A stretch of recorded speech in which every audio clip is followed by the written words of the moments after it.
परेशानियों से भागना आसान होता है, हर मुश्किल ज़िंदगी का एक इम्तिहान होता है। हिम्मत हारने वालों को कुछ नहीं मिलता दुनिया में, और जीतने वालों के कदमों में जहान होता है। मैं ऑल डियर फ्रेंड्स, आज मैं जिस शख्सियत से आपको रूबरू करना चाहता हूँ वो एक बहुत ही आला ओहदे पर फायज़ है। Is not only an officer of Indian police service but also a very good and award-winning Indian writer and poet as well. I am very glad because I have with me an IPS officer of Mumbai, Mr. Qaiser Khalid. Sir, आपका बहुत स्वागत है हमारे channel पर। शुक्रिया sir, सबसे पहले हम आपसे जानना चाहेंगे कि आपने IPS बनने का फ़ैसला कब किया और इसके पीछे क्या रीज़न्स थे आपके? मैं जब भी इस सवाल का जवाब देता हूँ तो मैं थोड़ा सा अपने बैकग्राउंड के बारे में बताता चलूँ आपको, जिससे ये आपको आइडिया होगा कि फ़ैसले कैसे और कब लिए जाते हैं। मेरा ताल्लुक़ बिहार के अररिया ज़िले से है। मैं एक गांव पदमपुर हमारा गांव है, वहाँ पैदा हुआ। हमारा ज़मींदारों का घर था, खेती ही मेन ज़रिए माश थी। मेरे वालिद साहब गवर्नमेंट जॉब में थे, मेरी माँ एक हाउसवाइफ हैं। मेरे दादा वो प्रैक्टिस करते थे रेवेन्यू मैटर्स की, और ज़मींदारी के अलावा ये काम भी करते थे। अगर आप उस इलाक़े में 1970s और 80s का माहौल देखेंगे देहातों में, और ख़ास तौर से नॉर्थ इंडिया या बिहार में, तो उस वक्त लोग बहुत छोटे छोटे सपने देखते थे कि टीचर बन जाएं, इंजीनियर बन जाएं, डॉक्टर बन जाएं, कॉलेज में कोई लेक्चरर बन जाएं। यही बड़े से बड़े सपने हुआ करते थे।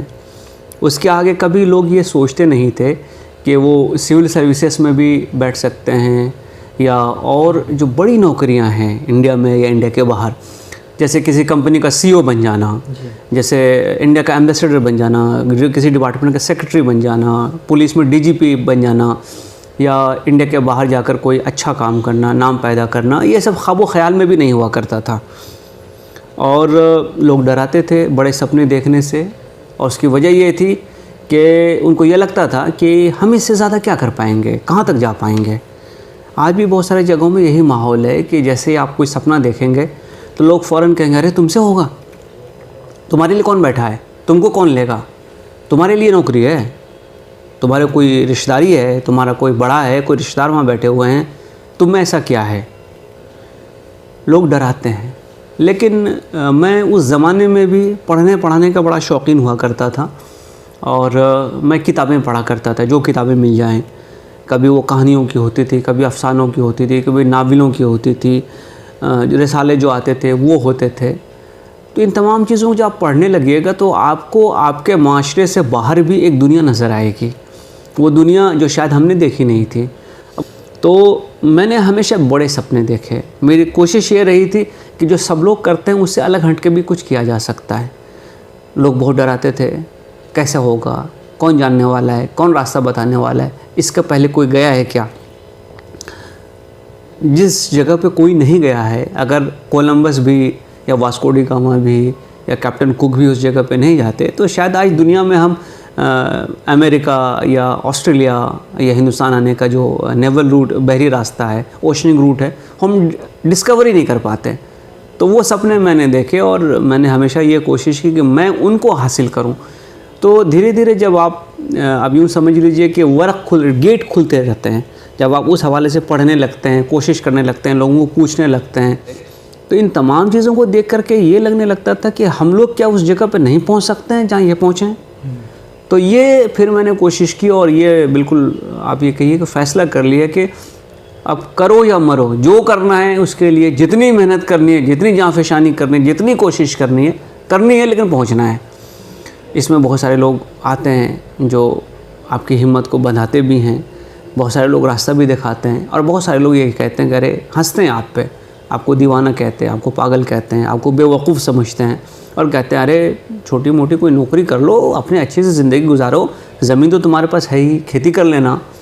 लेकिन मैंने हमेशा ये सोचा कि ज़िंदगी चूँकि आदमी को एक ही बार मिलती है, और उसी ज़िंदगी में आपको जो कुछ भी करना है कर गुजरना है, तो क्यों ना उसका बेस्ट इस्तेमाल किया जाए।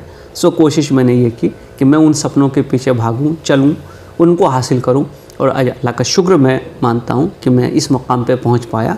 अगर आप हमारे गांव में, देहातों में जाकर देखिएगा, या जिन माशरों से हम लोग आते हैं, छोटे शहरों के बच्चे, देहातों से आने वाले ऑफिसरान, जब उनके माहौल को जाके देखिएगा तो आपको शायद यकीन आज भी नहीं होगा कि यहाँ से लोग निकल सकते हैं। आज भी हमारे इलाक़ों में अब तो रोड बन गई पक्की, अब बिजली पहुँच गई, और पीने का पानी तो अभी भी हमारा ट्यूबवेल से ही आता है। तो ऐसी हालत है, मार्केट नहीं है, न्यूज़पेपर नहीं पहुँचता है, अब टीवी जाके पहुँचा है वो बैटरी से चलने वाली, और कभी कभी इलेक्ट्रिसिटी से चलती है। तो ये सिचुएशन है। मैं इसलिए ये बैकग्राउंड बता रहा हूँ कि लोग मेरे आज को देखते हैं और मेरे कल को नहीं देखते कि जिस माहौल में मैंने आँख खोली और जहाँ से मैंने अपना सफ़र शुरू किया वो सफ़र कितना मामूली सफ़र था। और लेकिन जैसा कि लोग कहते हैं कि कितना ही लंबा सफ़र हो, कितना ही अजीम सफ़र हो, वो पहले कदम से शुरू होता है।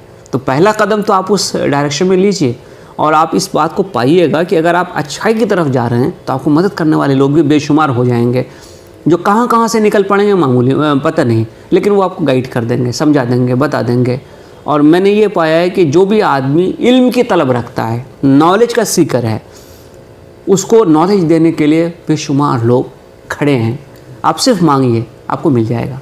डेफिनेटली। किसी शायर ने बहुत खूब कहा है कि मंजिल उन्हीं को मिलती है जिनके सपनों में जान होती है, पंख से कुछ नहीं होता, हौसलों से उड़ान होती। बिल्कुल। तो सर मैं आपसे एक क्वेश्चन ये करना चाहूँगा कि जो स्टूडेंट्स नॉर्मली सिविल सर्विस के लिए प्रिपेयर करते हैं उनको आप क्या एडवाइस देना चाहोगे? पहले तो मैं ये बताऊं कि किसी एग्ज़ाम के लिए कैसे प्रिपेयर करना चाहिए, क्योंकि बुनियाद अपनी वहाँ से है। सिविल सर्विस तो बिल्कुल यूँ है कि जैसे आप एक मकान बनाते हैं तो पहले फाउंडेशन लेते हैं। फाउंडेशन लेने के बाद आप फाउंडेशन पे डिसाइड करते हैं कि कितने फ्लोर का मकान बन सकता है। मकान अगर 100 फ्लोर का बनाना है तो फाउंडेशन उतनी ही मजबूत होगी। और आपने अगर देखा होगा, जैसे हम आइसबर्ग के बारे में कहते हैं, या इवन आजकल हमारे शहरों में जो मकान बनते हैं, मकान जितना ऊंचा होगा उसकी फाउंडेशन उतनी ही गहरी होगी। तो यही ज़िंदगी का उसूल है कि किसी भी एग्ज़ाम की तैयारी के लिए सबसे पहले आपको फाउंडेशन मजबूत करना पड़ेगा। जितनी ऊंची उड़ान का हौसला है, फाउंडेशन उतना मजबूत होगा। तो सबसे पहले मैं ये बताना चाहूँगा तमाम सुनने वालों को भी कि आप पढ़ाई कैसे करें। देखिए, पढ़ाई करने के कई तरीक़े हैं। एक तरीक़ा तो ये कि आपने चीज़ों को याद कर लिया, रट लिया, जो सवाल आए उसके जवाब आपने याद कर लिए। ये शुरू में कम होता है, मामूली होता है, छोटे सवाल होते हैं, जवाब भी छोटे होते हैं, आसानी से आदमी याद कर लेते हैं। लेकिन जैसे ही आप इस रास्ते पर चल पड़ेंगे तो आपको चीज़ समझ में कम आएगी और आप अपनी मेमोरी पे ज़्यादा भरोसा करेंगे। इसका मतलब ये होगा कि आप चीज़ों को समझेंगे नहीं, लेकिन आप उसको याद करने की कोशिश करेंगे। हद तक कि मैंने ये भी देखा कि लोग बड़े बड़े एसेज याद कर लेते हैं, 5, 10, 15 पेजेस के एसे याद कर लेते हैं, रट लेते हैं। रटना आपको बहुत दूर तक लेकर नहीं जाएगा। तो सबसे पहले चीज़ों को